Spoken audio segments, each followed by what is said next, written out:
Hello mga karapas! Magandang araw po sa inyo. Magluluto na naman tayo ng ulam natin ngayong araw mga karapas. Luto tayo ng chicken sotanghon. Gisa na tayo mga karapas. Lagyan na natin ang bawang, luya, sibuyas, manok. Takpan natin. Check. Lagyan na natin yung pangpalasa na chicken cubes at konting asin. Siyempre, ang bitchin, konti lang. Carrots at sotanghon.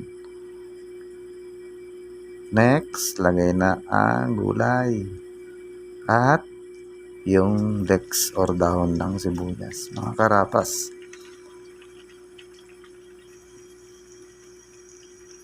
Haluin at haluin pa. Yun mga karapas.